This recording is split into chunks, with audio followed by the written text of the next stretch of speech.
All right. So can you see how that film would help a person build their belief? If you're watching this course and you skipped past the film, take a minute to just understand what it is that we're involved in, how many thought leaders around the world believe in what we are doing in growing a business and building this profession. It will help you, okay? And that's something that you might want to revisit from time to time. Something that when you get a brand new person started, you might want to have them check this out. Send it home with them, right after they sign up. Have them go watch it. Send them a link or whatever you need to do in order for them to be able to see it. That's why it was created. That's why it's there for you. Here's one of the biggest things. I will tell you my experience in First Steps was pretty awful. My personal experience. I just tried everything and most of it didn't work. I had crazy out-of-the-box expectations because it started with my first introduction. All these $1 million earners in 2 seconds, and it was so easy, and the product sold itself, and all you got to do is show up. I don't know anything. I'm making all kinds of money. I don't know anything. I heard all these different things, and then when it didn't work for me, I started to think that there was something wrong with me. I'm not getting off to really fast success. What's wrong with me? So one of the first things that we need to do together is set your expectations properly. Set your expectations as an entrepreneur. Note number 1, this is not magic beans. And that is how it gets presented sometimes. It's just magic beans. You drop the beans into the ground, beanstalk goes all the way up into the clouds, you climb up there and you get everything you want. That's not how it works in any business. It's going to take some time. I have a formula I'll share with you called 1357. 1357 means this. Here's generally, and understand, there's no guarantees in any of this stuff. It's going to be dependent on what you do, the fear that you face, and talents and skills that you have, and resources and abilities and whatever, all that stuff, right? No guarantees. But generally, it's going to take you about a year, new people, listen to me, about a year for you to become competent and profitable. About a year for you to be able to make a little bit of a profit, have your product taken care of, your expenses taken care of, make a few dollars. But generally, if you're treating this like a school, that's fine. You didn't get paid while you went to school. You're going to be going to school and you're going to be learning as you go. It's going to take about 3 years, generally, for a serious, committed person to go from part-time to full-time. Generally. It's going to take approximately 5 years of consistent effort, consistent study, consistent practice, consistent performance for you to rise to the level of a serious income earner. You decide what that means for you. And it's going to take approximately 7 years for you to become world class. World class. One of the best.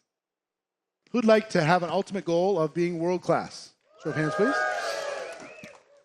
Understand it's not going to happen in 15 minutes. You can't just go to the one training and it's over.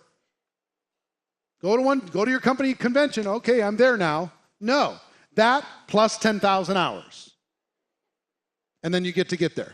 That's what it takes. You want to become world class at something, anything? Any doctors in the room? Any doctors, medical doctors? How many years did it take for you to become a doctor? 8 years? 10 and 10? So approximately how many, if you could add it up, how many hours of practice, study, classroom, internships, before you were able to actually be given the tools to be able to go do what you could do and be paid for it? I've done the math before, and the average is about 18,000 hours. Same thing for an attorney. Same thing for anybody who, think about a world-class athlete. How many hours of practice does it take? before they're a world-class athlete. Huge amount. A top-level musician. Huge amount. A person who's skilled at anything, a chef. Huge amount.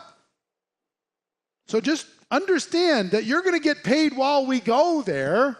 You don't have to wait till the end to start getting paid. You're going to get paid as we go there. But understand all of that pay that you're getting before you're world class is bonus pay. It's not something that you just really earned fully, right? Company did a bunch for you. Team did a bunch for you. Events will do a bunch for you. There'll be people who are filling in all kinds of your lack of skill. They'll be filling that in with support system. And you still get to earn the money. At the beginning, I'll give you an example. I had almost no skill. Here was my skill. I would go and I would grab a person and I would say, hey, there's this meeting. It's going to be held down at the Sheraton.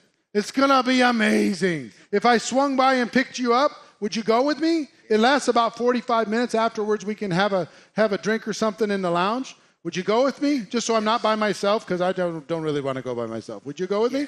All right. So I would drag this person to the event. We would sit down. We'd sit in the event, and my job was to sit there with him like this and go, isn't this something? Isn't this amazing? Isn't this spectacular? This is unbelievable. Look at that clown. He's making that kind of money. It's stupid. If he can make that kind of money, we can make a fortune. This is unbelievable. This is amazing. This is spectacular. This is fantastic. Oh, and after the meeting, I would just say, hey, and I would bring him to my sponsor, or I'd bring him to the speaker, and I would say, I need to introduce you to this guy. This is the guy I've been telling you about. This guy's unbelievable. He could do spectacular stuff. Guys, talk about how you can make money together. And then I'd sit back and I'd just do this like this. Yeah. And then I'd bring him over to the next person. Oh, stand up. This is unbelievable. Oh, this is spectacular. This is the one I was telling you about. And then I go, wait a minute. He's black. He needs to talk to somebody black. So I come over here. I say, you guys need to have your own thing. Go. Right? And then and as soon as I get away a little bit, and my friend Ace would say, so is this a really thing for real? And he'd go, yeah, it's really for real. These white people know what they're doing. Yeah, kind of. They know what they're doing. We could do it better. It's okay, right?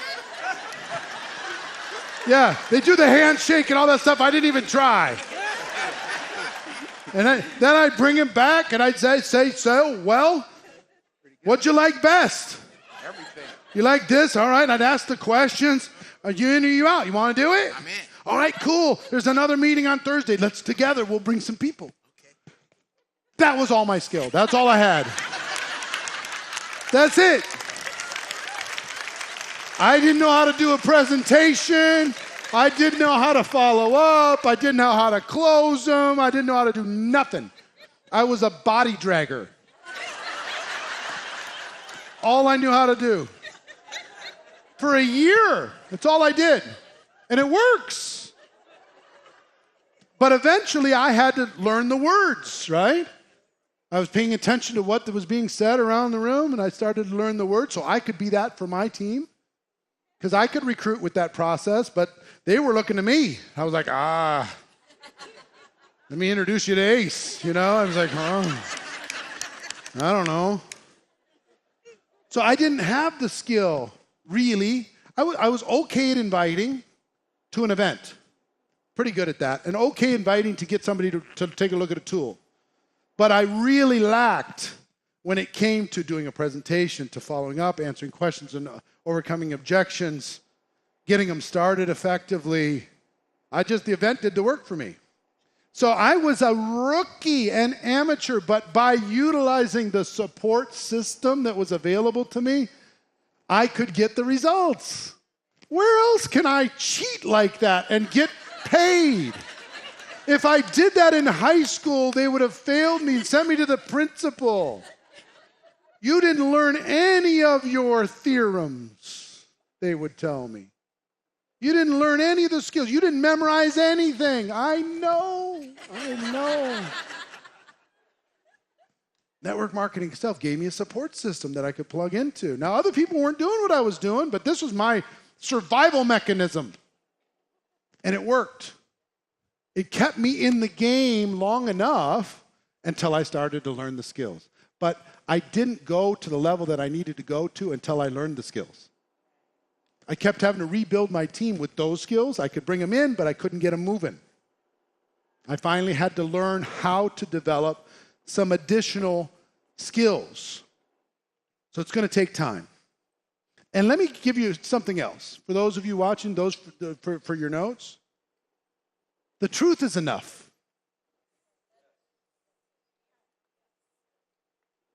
Because in network marketing, we like to say it's easy, it's simple. That is relatively simple. The skills are not hard compared to other skills.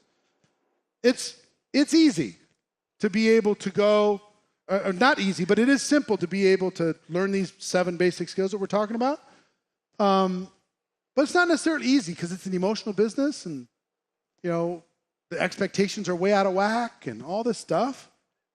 It's going to take some work. It's going to take some effort. You're going to have to sell some stuff, but sometimes we tend to exaggerate. As a group, we're guilty of this, yes?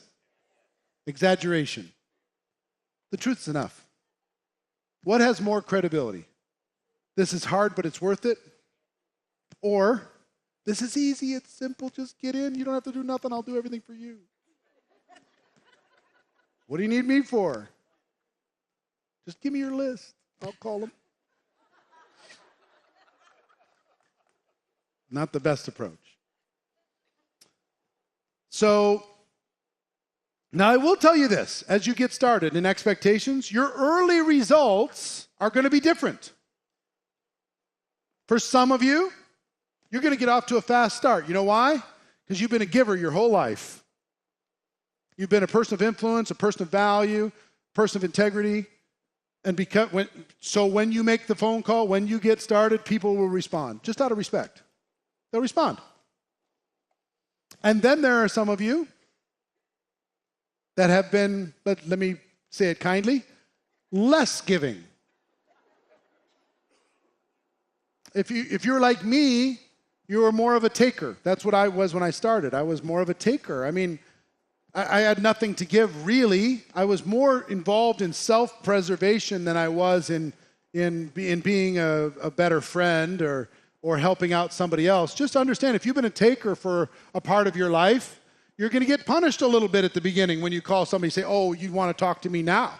You didn't answer my phone call for 6 months, and now we're best friends when there's opportunity attached. You're going to have to deal with that, and that's on you. But here's the good news. You can rehabilitate that image pretty fast. I learned how to rehabilitate it. When I got shut down and said, look, I'm really sorry that I made you feel that way. I was scrambling. But when I did see this, I did think about you, not as something for me, but as something for you. And if I made you feel like, even in this process, that you were part of some end result for me, I apologize for that. Let's rebuild. Let's go have breakfast. Let's go have lunch. And let's, put business on the side for a second. Let me know if I can help. Let me know if I can do something. Responding to things, doing things, helping out. But try, some people think, as far as expectations, some of you that have joined network marketing almost didn't join because you didn't think you had enough influence.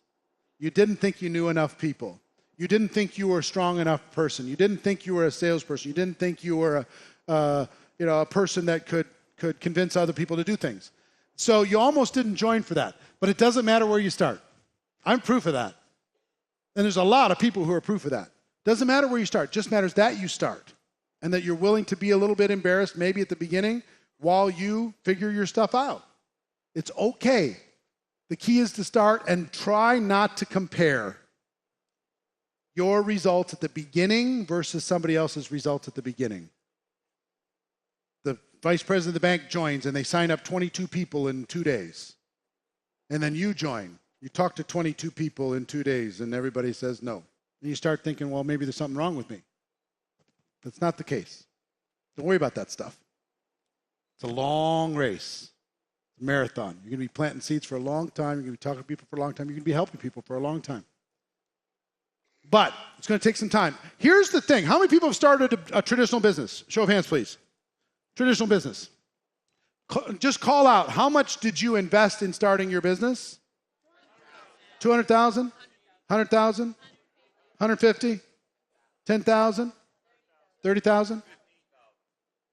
50,000? 15,000? $500,000? Huh? 250,000? 400,000? Everything you had? Two questions for you. Well, first of all, the average in the United States, I don't know exactly what it is around the world, but $65,000 is the average small business in the United States, what they invest to start it. Now, that's just, all of you raised your hands. You understand that that's just the starting point, right? That initial investment isn't the last investment you're going to make. So, the people who answered, raise your hands, please. How long did you expect it, when you started, did you expect it to be able to get your initial investment back? Your expectation, not reality. 3 years? 5 years? 2 years? 5 years? 2 years? 5 years? 3 years? 5 years? 3 years? 3 years? 1 year? Now, depending on the size of the investment, if it's $1 million, it might take a little longer. If it's $10,000 or less, it might take a little bit shorter as far as your expectation. Now, how many of you met that expectation? You got that investment back in that period of time? How many did not? How many would just be thrilled to get their initial investment back eventually? The average person expects about 2 to 3 years. It usually takes 5+ to get their initial investment back. So in setting expectations about network marketing, what's the initial investment to get involved with a typical company? Now, I don't know what your company is that you're watching at home, but it's hard to spend a lot of money. It's hard. I don't want to give any specific number, but it's really, really tough to join a company for more than $5,000. Really tough. The barrier of entry is so low. The amount of support is so high. The amount of risk is just minuscule. And yet, if we don't get our investment back in 3 weeks, we're ready to quit. We expect all business rules to not apply to what we're doing here. Part of that is how the language and the exaggeration that happens inside of our business, exaggerating how easy it is, exaggerating how fast it's going to be, exaggerating how much you're going to make, talking about just the few stories versus most of the stories.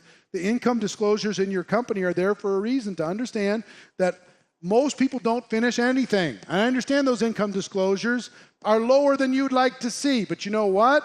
70% of people who join as a distributor in any company are consumers. They're just using the product. They're not going to engage in the business side of the business, even though they have a business designation. They're consumers, 70%. So you have to add all of those into the numbers in order to be able to get that income disclosure. But is that a picture of reality? The answer is yes. So you need to be engaged with that income disclosure. And it's okay to tell people, here are the averages. It's okay to tell people, this is what you can expect. Now, here's a path for you to excel. 90% of people who get a real estate license never sell a single home. 90%. They go through the school, they get the license, they don't sell a single home. Guess what? That's called the way it is. In everything. Most people who start college never finish. Most people who start a book never finish. Some people who bought this course haven't even made it to module 4. If you're still here, hey, give yourself a thumbs up, pat on the back. It's true. So, in network marketing, understand this. You're going to be pushed. You're going to be pushed. This is not something where, in a traditional job, guess what you do? In a traditional job, you go into that job, you get training for how long? A couple weeks, a month, 3 months? That probation period where they don't give you insurance? Whatever that is. Right? And then you just repeat that skill and we'll see what happens. Here, it's not like that. You're going to come in and you're going to start and you're going to be pushed.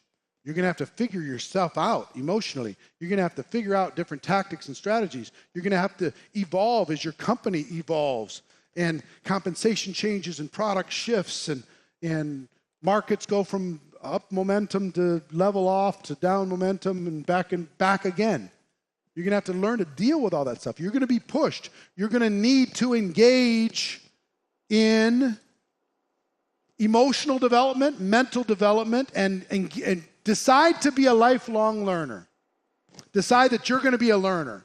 You're just going to continue to learn. You're going to learn more than anybody else, not just to learn, but to put it into practice. You're going to have to get your mind around this concept of rejection. No doesn't mean no.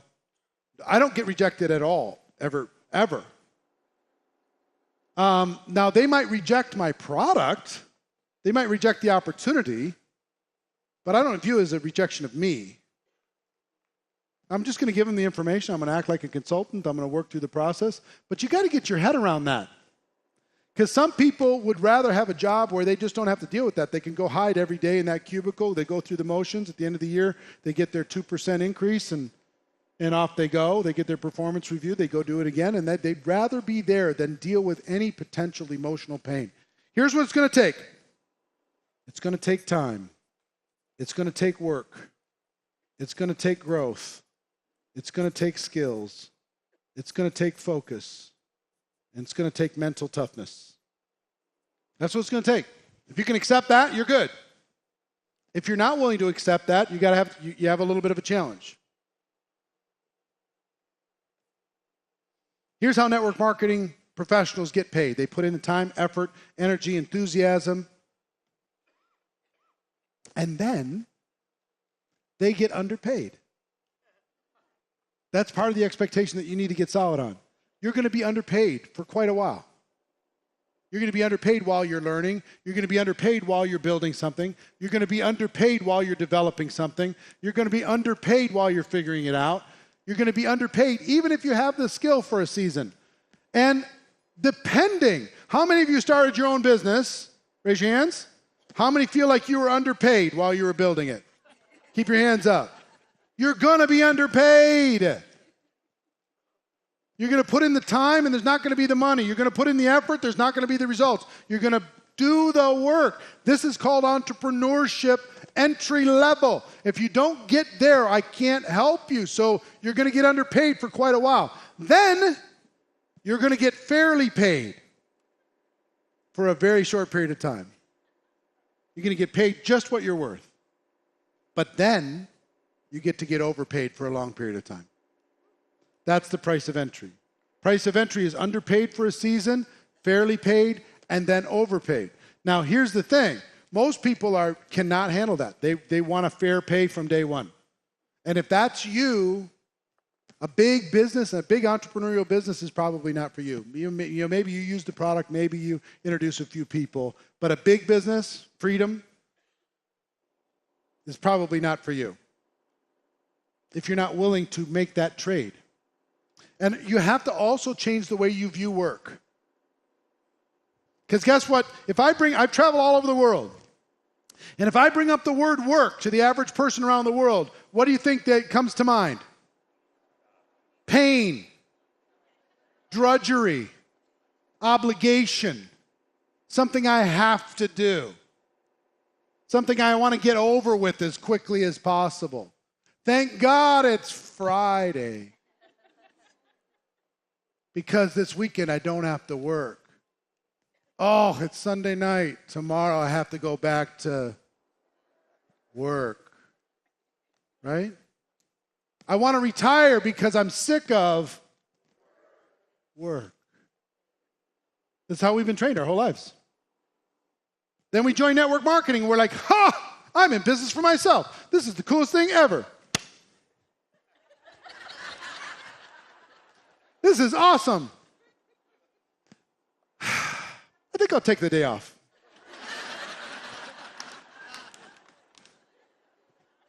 Right? People who haven't missed a sick day in 48 years. Their first day in network marketing, they take the day off. I got to learn. I got to study. I got to read my manuals. I got to watch some videos.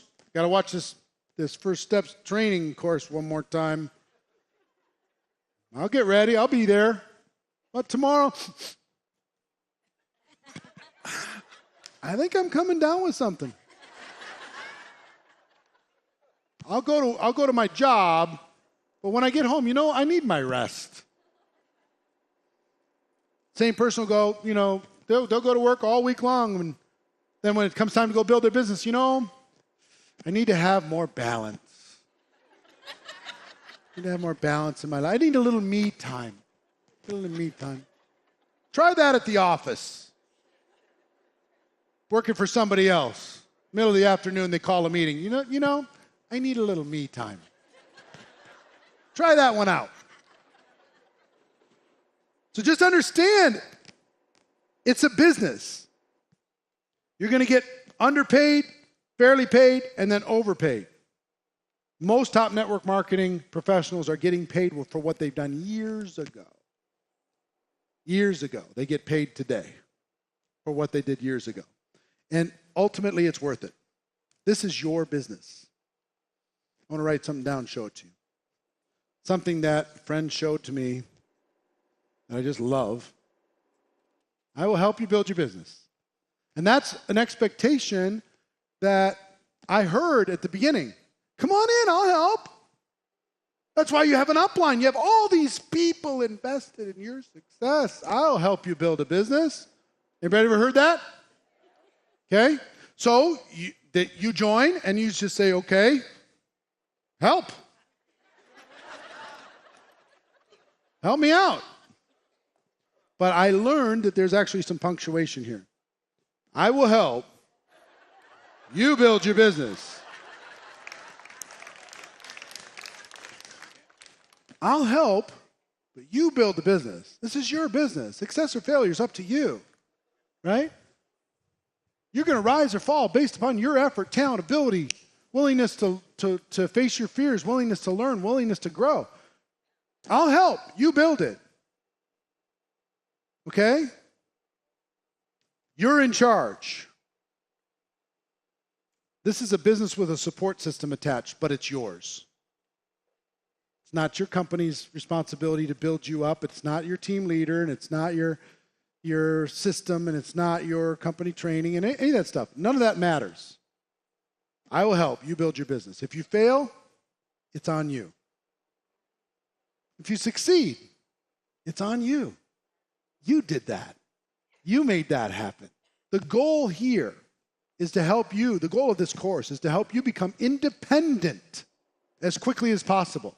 If we can teach you how to become independent of your support system, independent of the training, independent of anything else, that you can go grow a business, then we will have succeeded.